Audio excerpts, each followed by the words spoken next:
সকলোকে জয় হিন্দ। তো গাইজ কি খবৰ আপোনালোকৰ, আশা কৰিছোঁ সকলোৰে ভাল। স্বাগতম জনাইছোঁ মোৰ অন্যতম ব্লগলৈ। তো গাইজ মনটো মানে পূৰা ফূৰ্তি লাগি আছে আজি। পূৰা মানে কিয় দেখিছা, পূৰা বেগ ঠেক পেক কৰি পূৰা ৰেডি, টি চাৰ্ট পূৰা চিভিল ড্ৰেছ লগাই কিনে পূৰা ৰেডি। তো ক'ত যাম আপোনালোকক পূৰা ভিডিঅ'ত দেখুৱাই আছোঁ। আপোনালোকে ভিডিঅ'টো শেষলৈকে চাই থাকিব। বলক তেতিয়াহ'লে ভিডিঅ'টো আৰম্ভ কৰোঁ। এতিয়া মই ৰেলৱে ষ্টেচন যাব লাগিব। তো ৰেলৱে ষ্টেচন অলপ দূৰ আছে। মই ৰেপিড' ভাড়া কৰিছোঁ। তো ৰেপিড' বৰ্তমানলৈকে আহি পোৱা নাই, চাওঁ কিমান টাইম লাগে। টাইম আছে, এতিয়া ট্ৰেইন 5:40 আছে। তো চাওঁ, ৰেপিড' বৰ্তমানলৈকে আহি পোৱা নাই। ফাইনেলি গাইজ আমাৰ ৰেপিড' আহি গ'ল। তো এইটো বহুত ভাল সুবিধা হয়। এজন মানুহ এখন টেম্পু ভাড়া কৰাতকৈ মানে ৰেপিড' বাইক এখনো ভাড়া কৰি ল'লে মানে বহুত পইচাটোও কম হয় আৰু সুবিধাটোও মানে ট্ৰেভেল কৰিবলৈ মানে বহুত ভাল হয়। তো টাইমো বহুত মানে কম লাগে। ডাঙৰ গাড়ীত যোৱাতকৈ সৰু গাড়ীত গ'লে অলপমান কমফৰ্টেবলো বহুত হয়। বাকী বলক তেতিয়াহ'লে ষ্টেচনলৈ যাওঁ। তো গাইজ এইখন ব্ৰিজখন কোন জেগাৰ হয় আপোনালোকে যদি জানে এই জেগাখিনি, তো কমেণ্ট কৰি জনাব দেই। এখন নতুনকৈ বনোৱা ব্ৰিজ হয়, বেছি দিন হোৱা নাই, নতুনকৈ মানে খুলিছে এইখন। তো কোন জেগাৰ হয় এইখন ব্ৰিজখন, তো আপোনালোকে যদি জানে কমেণ্ট কৰি জনাব। বাকী আপোনালোকে লোকেশ্যনটো চাব পাৰে, কোন জেগাৰ হয় আপোনালোকে চাই লওক, যদি জানে কমেণ্ট কৰি জনাব।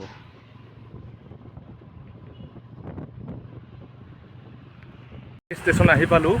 ৰেপিড' অ'লাটোক পইচা দি দিলোঁ। গাইজ এটা কথা জানিলোঁ যে সদায় মানে এডভান্স কাম কৰিব লাগে। এডভান্স কাম কৰিলে মানে কেতিয়াও বিপদত নপৰে। মই ইয়াত আহিও পালোঁ, মানে বৰষুণ আৰম্ভ হ'ল। ইয়াত দেখিছে বৰষুণ আৰম্ভ হৈ গ'ল। তো মই অলপমান লেট কৰা হ'লে চাগে বৰষুণত ভিজিব লগা হ'ল হয়। তো ঠিক টাইমত আহি পালোঁ এতিয়া। তো এতিয়া বহুত টাইম আছে, বাকী অলপ ৰখিব লাগিব। 5:40 আছে ট্ৰেইন। বাকীখিনি আপোনালোকক অলপ পিছত দেখুৱাই আছোঁ। বাকী এইটো কি ষ্টেচন হয় আপোনালোকে যদি জানে কমেণ্ট কৰি জনাব দেই। এইটো ষ্টেচন, তো কি ষ্টেচন হয় আপোনালোকে যদি জানে কমেণ্ট কৰি জনাব দেই। এয়া এতিয়া ক'ৰবাত অলপমান জেগা চাই কিনে বহি ল'ম বুলি ভাবিছোঁ। তো সেইফালে ঢেৰ জেগা আছে, তো ভাবিছোঁ সেইফালে যাই লওঁ। গাইজ এতিয়া ৰাতিপুৱা 4টা বাজিলে। তো ট্ৰেইনত বহুত হাল্লা গোল্লা হয় আৰু বহুত মানে টোপনিও লাগি আছিলে কাৰণে ভিডিঅ' বনোৱা নহ'ল। বাকী এতিয়া আৰু ট্ৰেইন আছে, 5টা বজাত আছে, 1 ঘণ্টা টাইম আছে, অকণমান ৰখিব লাগিব। বাকী এয়া চাব পাৰে গুৱাহাটী ৰেলৱে ষ্টেচন হয়। ফাইনেলি গাইজ গুৱাহাটী আহি পালোঁ। তো গুৱাহাটী আহি পোৱাৰ পিছত মানে বহুত বেয়া লাগি আছিলে। ৰাতিটো মানে টোপনি নাই। এটা ছাইডত মানে এজনে লাইট জ্বলাই থৈ দিছে। তো টোপনি ইমান এটা ভালকৈ হোৱা নাই। ট্ৰেইনতনো ক'ত ভালকৈ টোপনি আহিব। তো বঢ়িয়াকৈ ঘুমি কিনে মুখ হাত ধুই ল'লোঁ। এতিয়া মুখ হাত ধুই কিনে এইখন হৈছে ট্ৰেইনখন 7 নম্বৰ প্লেটফৰ্মত। বাকী এটা বহুত ভাল মানে লাগিলে গুৱাহাটী ষ্টেচনত আহি যে অনলাইন টিকেট কাটিব পাৰে আপোনালোকে। এইখন অনলাইন টিকেট কাটিলোঁ মই। বাকী বহুত সুবিধা হয়। লাইনত থিয় হোৱাতকৈ মানে QR স্কেন মানে ডেষ্টিনেশ্যনটো খালি দিব লাগে, আপুনি ক'ত যাব। তো ডেষ্টিনেশ্যন দিয়াৰ লগে লগে আপোনালোকৰ মানে অনলাইন পে'ৰ মানে হেৰিবিলাক আহিব। তাতে আনপিনে অনলাইন পে'টো কৰি দিলে মানে টিকেটটো ডাইৰেক্ট মানে তলৰ পিনে দেখে। মই ভিডিঅ'টো কৰিবলৈ পাহৰিলোঁ কেনেকৈ টিকেট কাটে। তো নেক্সট বাৰ আহোঁতে মানে কৰিবলৈ চেষ্টা কৰিম ভিডিঅ'টো। তো বহুত সুবিধা হয়, ইমান দীঘল লাইনত থিয় হোৱাতকৈ মানে যিবিলাকে মানে অনলাইন ব্যৱহাৰ কৰে ন, সেইবিলাকে অলপমান মানে জানিলেই, কম্পিউটাৰ বা মোবাইল চলোৱা জানিলেই মানে টিকেটখন আৰামছে কাটি ল'ব পাৰে। বাকী ট্ৰেইন এইখনে হয়, মোৰ ল'ব পাৰে এইখন। তো মই এতিয়া যাম গুৱাহাটীৰ পৰা এইফালে ৰঙিয়া ছাইডৰ এইফালে যাম। ৰঙিয়া নহয় বাৰু, মোৰ বেলেগত হয় ঘৰ। তো এইখন গুৱাহাটী নিউ বঙাইগাঁও পেচেঞ্জাৰ চাব পাৰে। বাকী ঠিক টাইমত আহি পালোঁ। ট্ৰেইনখন লেট 1.5 ঘণ্টামান লেট আছিলে, কিন্তু 15 মিনিট আগতে পঠিয়াই দিলে। তো আগতো আহিছোঁ মই ট্ৰেইনখনত। তো বহুত ভাল ট্ৰেইন হয় এইখন। বাকী এতিয়াতো বহুত টাইম আছে, অকণমান ৱেইট কৰিব লাগিব। মানে যেতিয়া আমি মানে চাকৰিৰ কাৰণে দৌৰিবলৈ আহিছোঁ বা কিবা কৰিবলৈ আহিছিলোঁ তাতকৈ মানে 90% মানে গুৱাহাটী ষ্টেচনটো বহুত চাফ হয়। বাকী চাফ চিকুণ ৰখাটো হৈছে পাব্লিকৰ কাম। বাকী ৰেলৱে কৰ্মচাৰীটো চাফ কৰি আছে, তথাপিও মানে আমি চাফ কৰি ৰখাটো বহুত দৰকাৰ আছে। যেনেকৈ মানে বাহিৰৰ ষ্টেচনবিলাক দেখিলে মানুহে যেনেকৈ চাফ চিকুণ কৰে বা কিবা এটা বস্তু পেলোৱাৰ আগত ভাবে যে ইয়াত চাফ চিকুণ আছে, আমিও যদি সেই বস্তুখিনি ভাবোঁ ন, তো নিশ্চয় আমাৰো ষ্টেচনবিলাক বা আমাৰো নিশ্চয় অসমখন চাফ চিকুণ হৈ থাকিব। গতিকে কিছুমান লেতেৰা বস্তু য'ত ত'ত পেলোৱাৰ আগতে মানে 10 বাৰ ভাবি লোৱা বহুত দৰকাৰ হয়। পিছত আমি লেতেৰা কৰিম, পিছত আৰু চৰকাৰক দোষ দিম, এইটো বহুত ভাল কথা নহয়। তো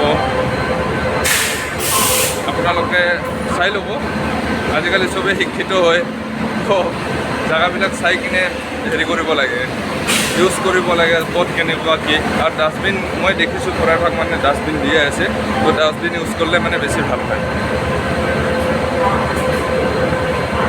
তো বাকী এতিয়া পুৰা ট্ৰেইনখন খালী আছে, ৰাস্তাতহে ফুল হৈ যাব। গাইজ ষ্টেচনত আহিলে মানে এটা বহুত মানে বেয়া পৰিৱেশ, মানে বহুত বেয়া লাগে।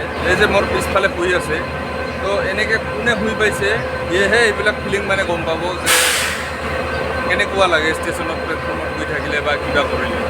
তো চাকৰি নোপোৱাৰ আগতে মানে বহুত মানে শুই পাইছোঁ, আমিও এনেকুৱা শুইছিলোঁ। বা ৰানিং কৰিব যোৱাৰ আগতে ক'ৰবাত গ'লে মানে এনেকুৱা বহুত শুইছোঁ। তো মানে বহুত কষ্ট। ওপৰত তুমি যিমানেই কাপোৰ জাপি নোলোৱা কিয়, তলৰ পৰা মানে এনেকুৱা ঠাণ্ডা হয় ন, তো যিমান কাপোৰ হ'লেও মানে ঠাণ্ডাটো কেতিয়াও মানে নুগুচে। বহুত ঠাণ্ডা হয়, প্লেটফৰ্মত শুলে না বহুত ঠাণ্ডা হয়।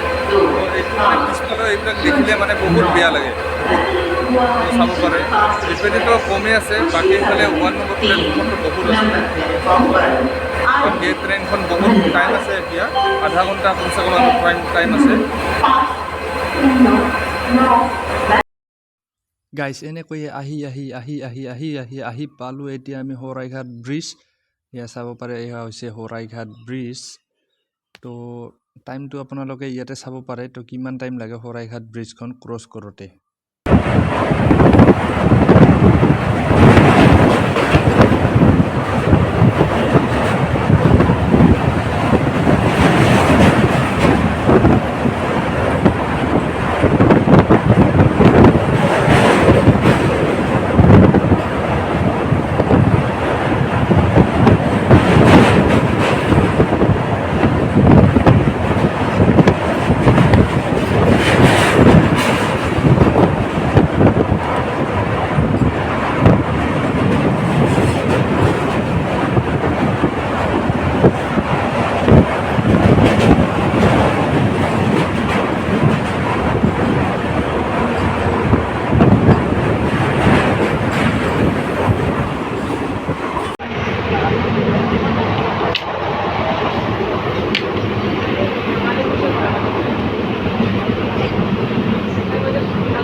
ফাইনেলি গাইজ আহি পাই গ'লোঁ আমাৰ ষ্টেচন।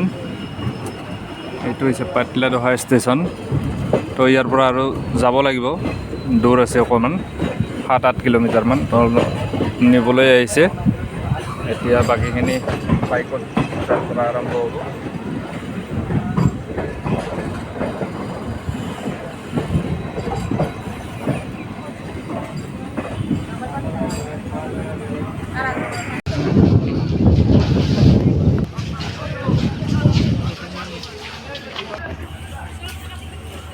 গাইজ মোক নিব আহি কিনে বহি আছে লুটুটো।